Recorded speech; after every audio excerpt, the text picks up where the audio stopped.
Buenas tardes. A continuación voy a exponer la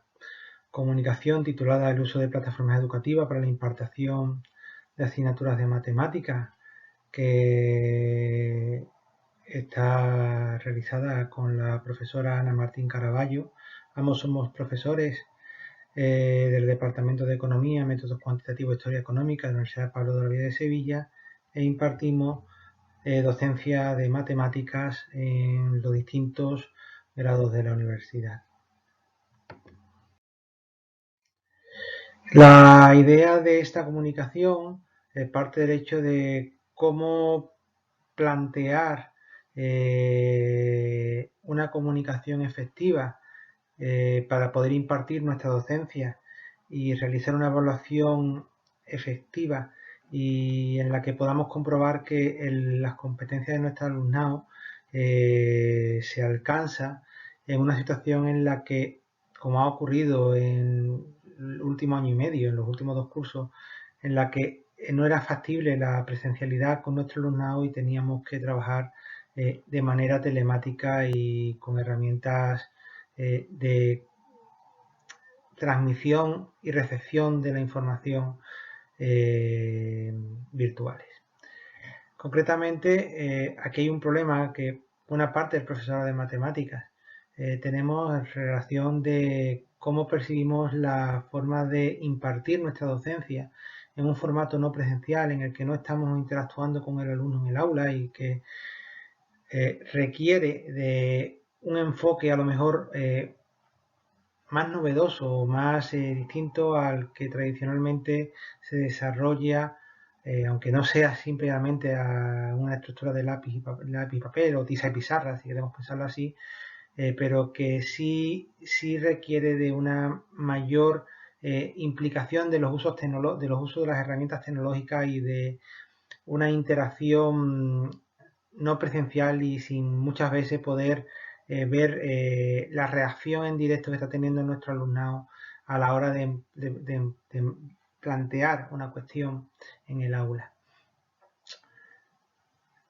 Eso también nos lleva a una cuestión, las matemáticas suelen tener un desgaste ya de por sí en una docencia presencial, la preocupación de que el desgaste o el abandono en un formato virtual pudiera ser mayor que en el caso habitual y tradicional.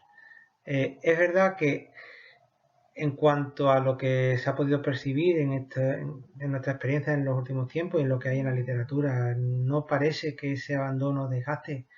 sea excesivamente significativo y normalmente se debe a otros aspectos distintos a los que corresponde el desgaste y el abandono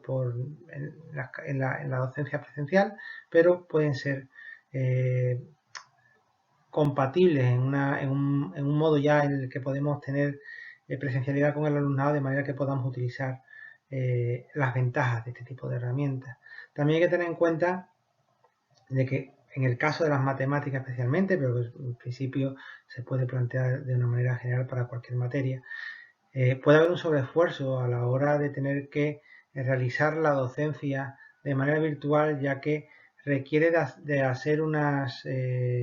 organización y depender de unos recursos técnicos que en el momento que haya algún imprevisto o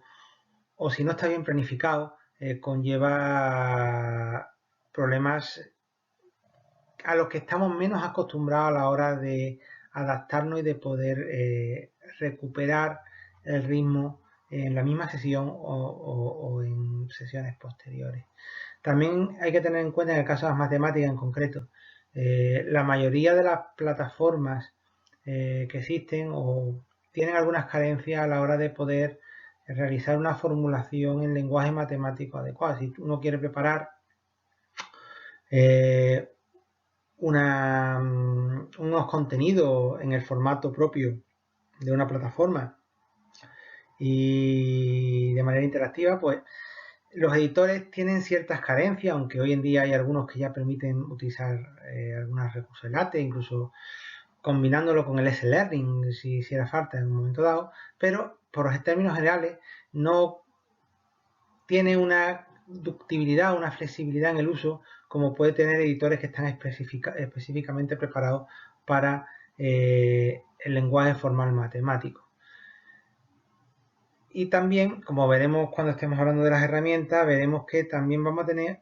algunas dificultades si no se formula bien la cuestión para poder hacer un desarrollo metodológico apropiado para indicar los procedimientos de resolución del problema. Tengamos en cuenta que en buena parte de las titulaciones que hay que impartir, las matemáticas son unas técnicas de herramientas o unas técnicas utilitarias para poder resolver problemas, y aunque dependiendo de que la titulación sea más técnica o más ambientada en aspectos sociales o económicos, requiere de unos mínimos de formulación y de desarrollo formal que en las condiciones de algunas de las pizarras de algunas plataformas pues suele ser más complicado y hay que utilizar otras herramientas incluidas en las plataformas. Insistimos en matemática, como en otras materias, pero en matemática concretamente, que es la que estamos hablando, la interacción docente-discente de manera directa es importante. Saber que si el alumno está cogiendo los conceptos, está entendiendo lo que está haciendo, si no sigue el procedimiento, aunque tenga un poco de reparo en preguntarlo, porque a lo mejor está en primer curso o cuestiones de tipo, es esencial. Esa es una carencia que tenemos en las plataformas, pero que se pueden suplir mediante actuaciones y actividades intermedias para ver cómo va desarrollando el estudiante. El enfoque que estamos planteando aquí es en asignaturas en las que se está planteando principalmente la resolución de problemas. Hay un componente teórico, como cualquier asignatura de matemática, pero el enfoque principal es que el alumno sepa aplicar procedimientos y conceptos para resolver problemas concretos, más académicos y más técnicos, o más aplicados al ámbito de su titulación. Así que sería una cuestión de ver cómo aplicar esas plataformas. Concretamente, en el ámbito universitario, en matemáticas, es bastante habitual, no es una cosa asidua, utilizar herramientas telemáticas para dar la clase, y habitualmente también el docente, sobre todo en la parte de formación más teórica, abusa, entendiendo el término abusar no de manera peyorativa, sino que organiza la docencia de esa manera mediante la lección magistral. Hay un desarrollo de contenidos formales con enunciados, corolarios, determinación de hipótesis en función ya de qué titulación, incluso alguna demostración sencilla, y hay una organización de cómo secuenciar esos contenidos para que el cuerpo matemático, el cuerpo lógico tenga sentido, y se va acompañando principalmente de ejemplos y, como digo, en algunas titulaciones más técnicas o incluso de algunas demostraciones de tipo de reducción al absurdo o de tipo constructiva, porque permite obtener el procedimiento que resuelve después problemas aplicados. Desafortunadamente, ese tipo de enfoque hace que el estudiante pues muchas veces no tenga la actividad principal que debe tener y que favorece un aprendizaje significativo por su parte. En el caso de una docencia virtual, pues posiblemente, y en base a la experiencia que hemos tenido tanto nuestra como de otros compañeros en las asignaturas, pues ha habido que enfocar un poco en ese sentido. Debe tenerse en cuenta que el profesorado tiene que comunicar a los estudiantes unas ideas o nociones matemáticas. Normalmente no a un estudiante concreto, sino a una audiencia de distintas tipologías de estudiantes, cada uno con sus niveles de prerequisitos y con sus procesos mentales propios. Con lo cual, para poder tener una comunicación razonable y que se pueda asimilar por parte de estudiantes esas nociones y esos procedimientos, debemos tener una organización del conocimiento a transmitir y formularlo de manera que sea fácilmente entendible por el alumnado, y posteriormente ir formulando de manera más abstracta y más formalista la cuestión. Y si a ser posible, también de manera que sea el propio alumno el que vaya creando ese tipo de registro y vaya haciendo intervenciones que fomente su creatividad a la hora de que pueda él mismo ser parte del planteamiento teórico que se está desarrollando. Eso nos lleva al hecho de que usar soportes para visualizar los contenidos es de gran utilidad. Precisamente el uso de plataformas educativas nos permite ir combinando esas herramientas porque estamos trabajando una transmisión, con lo cual podemos utilizar software diverso que nos permita precisamente esa visualización de contenido, como puede ser un paquete de geometría dinámica, por poner un ejemplo. También, si queremos que el alumno entienda los conceptos y después los exprese correctamente y él también sea capaz de comunicarlo de manera correcta, debemos ser exactos y precisos a la hora de plantear científica y matemáticamente las cuestiones. Es decir, es importante, volvemos a insistir otra vez, el uso de un lenguaje matemático formal. Y ese uso del lenguaje, que ya de por sí cuando tenemos una docencia tradicional y presencial, genera una seria dificultad en la comunicación y muchos de los alumnos lo ven como una barrera prácticamente insalvable. En el caso de las plataformas educativas, como hemos dicho, plantea serias dificultades y al final terminas teniendo que utilizar otras herramientas externas que te permitan combinar. El uso de TICs, estamos hablando de plataformas educativas, con lo cual estamos de lleno en el uso de tecnologías de la información y comunicación. El uso de TICs es, desde nuestra perspectiva, positivo a la hora de poder trabajar las competencias de los alumnos porque permiten enfatizar los procedimientos y no tanto los aspectos teóricos. De hecho, la mayoría de las herramientas tecnológicas pues, suelen ser compatibles de una plataforma educativa o se pueden utilizar en el transcurso de una impartición en ese formato. Eso sí, hay que saber qué herramientas tenemos, cómo utilizarlas, usarlas apropiadamente y adaptar nuestras estrategias habituales a ese uso de una plataforma y de una herramienta TIC concreta. Si estamos hablando de las herramientas a utilizar, pues las plataformas de por sí traen algunas. En el caso de matemáticas, lo habitual es que tengan que utilizar herramientas externas, unas veces más compatibles, otras veces menos compatibles con la plataforma, pero que se pueden medio solventar. Y principalmente, una de las dificultades que nosotros vemos en las plataformas, por ejemplo, son los lienzos o las pizarras, que por ejemplo en el caso nuestro, como veremos, después hablaremos de la Blackboard, que es la que hemos utilizado en nuestra universidad, conlleva que tiene algunas dificultades a la hora de poder hacer un desarrollo extenso por el tamaño que tiene el lienzo de escritura, sobre todo por una resolución de un problema que sea más o menos largo. También es verdad que hay software específico que podemos emplear y en una retransmisión en línea en la que estamos trabajando con el equipo para la retransmisión, pues obviamente es muy fácil ir intercalando ese software adicional, como puede ser un software de cálculo simbólico, los llamados CAS, o un software de geometría dinámica, el más habitualmente conocido podría ser GeoGebra, por ejemplo. Es verdad que uno plantearía cómo el uso de TICs y el uso de este tipo de plataformas puede interactuar con la docencia habitual. Normalmente el uso de las TIC a la hora de la docencia y la evaluación en matemáticas suele tener una percepción positiva por los alumnos y no debería tener un rendimiento que se pueda percibir como negativo. Hay casos particulares en los que efectivamente a lo mejor las competencias tecnológicas que pueda tener un colectivo de estudiantes en una ubicación concreta o las dificultades de acceso a las tecnologías, pues haya que tenerlo en consideración. Pero en términos generales, sobre todo en un ámbito universitario, y teniendo en cuenta de que la universidad con el tema del COVID-19 preparó varias opciones de préstamos de equipos, podría entenderse que esa dificultad que puede suponer eso no procede. Concretamente, como hemos dicho, la vida de utilizar Blackboard, a la hora de la evaluación no podíamos utilizar otra herramienta que no fueran las propias de la plataforma porque había que dejar constancia en los servidores internos y después de la COVID, pues estamos ahora mismo otra vez en una evaluación presencial, lo que podemos utilizar las herramientas para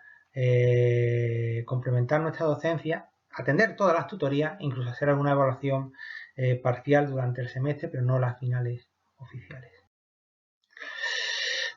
Concretamente,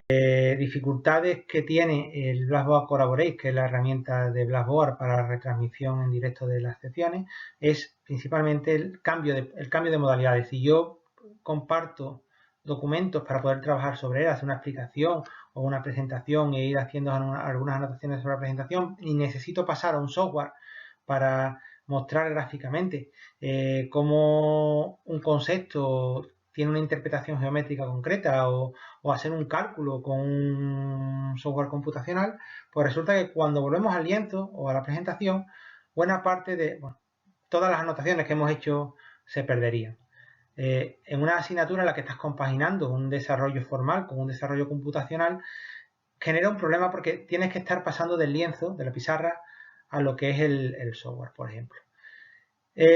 Aparte, el lienzo, la pizarra, tiene una limitación de tamaño y ese tamaño hace que prácticamente pues tengas que estar borrando continuamente y no puedas volver a la parte correspondiente, ¿vale? Y poder volver atrás para poder aplicar. Por el contrario, es muy fácil hacer el seguimiento de los alumnos que están interviniendo en el chat y que están pidiendo la palabra para intervenir. Si lo hacemos con la herramienta compartir escritorio, que es la que hemos utilizado principalmente, la utilidad está en que puedo trabajar con varios programas, puedo estar compaginando la presentación con el material que está disponible con los apuntes de los alumnos para indicar una expresión concreta o una formulación concreta. Puedo pasar al software de cálculo o al software de tratamiento geométrico. Puedo ir a una pizarra, a un lienzo más grande, que puede ser un PowerPoint preparado, un OneNote, un Paint, un Power Apps, ¿vale? Alguna aplicación de ese tipo que permita escritura con algún hardware de lápiz digital o tableta graficadora.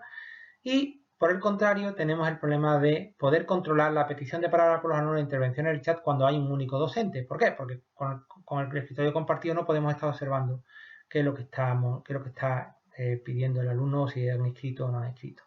Por mucho que suene el notificador, hay que ir cambiando de pantalla. Por otro lado, también hay un problema de el uso de equipos. Necesitas un equipo que tenga una RAM suficiente y un ancho de banda suficiente si estás aplicando varias herramientas a la vez. Con respecto a la tutoría, lo mismo. Estaríamos hablando de una misma situación. Eso sí, lo que tenemos que tener en cuenta es que al contrario de lo que puede ocurrir en una sesión de clase, que a lo mejor vamos a evitar que el alumno pueda tocar, para que nos entendamos, el lienzo o la presentación que está disponible, aquí debería tener privilegios de al menos de presentador o incluso de moderador, porque es conveniente de que pueda mostrar lo que está él trabajando, lo que él está haciendo, para que podamos intervenir en su procedimiento de aprendizaje y podamos supervisar, guiar y corregir las malas asimilaciones y las malas resoluciones de problemas que, por ejemplo, está realizando. Obviamente, también se deben habilitar foros y correos electrónicos para cuestiones puntuales o que requieran un análisis de profundidad, por ejemplo, revisar un código de implementación de un algoritmo. Con respecto a la evaluación, para las autoevaluaciones y adaptaciones en el aula, por ejemplo, una actividad para ver de refuerzo si están entendiendo lo que estamos haciendo, pues se pueden utilizar herramientas tipo Kahoot, Mentimeter, Quizzes o Socrative, que también le da un componente lúdico a la sesión y rompe un poco la dinámica continua, tanto en docencia presencial como en una docencia virtual, del profesor exponiendo y del alumno respondiendo a preguntas muy concretas de manera más clásica. Pero en el caso de las evaluaciones oficiales tenemos que tirar del Blackboard Learn, creando bancos de preguntas en las que podemos utilizar tipo test, preguntas de subida de archivos con un desarrollo en el que el alumno hace un desarrollo formal, lo escanea o lo que corresponda y sube ese fichero, o preguntas rellenar hueco en el que tengan que meter valores en resolución, que normalmente suelen ir combinadas con una pregunta de subida de archivos. También es verdad que tenemos que trabajar la gestión de tiempo para evitar actuaciones no legítimas entre alumnos durante la evaluación. Y eso conlleva concatenar preguntas, secuenciar la aparición de las mismas si no quieras una concatenación de preguntas de manera que uno esté dependiendo de que se rellene una u otra, o incluso reformular las preguntas de otra manera, de manera que, por ejemplo, hagamos una resolución inversa. Se resuelve el problema, se le da un problema resuelto y ellos son los que tienen que comprobar si la resolución es correcta, si es incompleta, si hay hipótesis mal aplicadas, si hay fallos de aplicación, si hay errores concretos y dar un problema completamente resuelto y de manera correcta. Pues nada, agradecerles a ustedes su atención y tiempo, y en los comentarios pues pueden ustedes hacernos todas las preguntas que estimen oportunas. Muchas gracias y buenas tardes.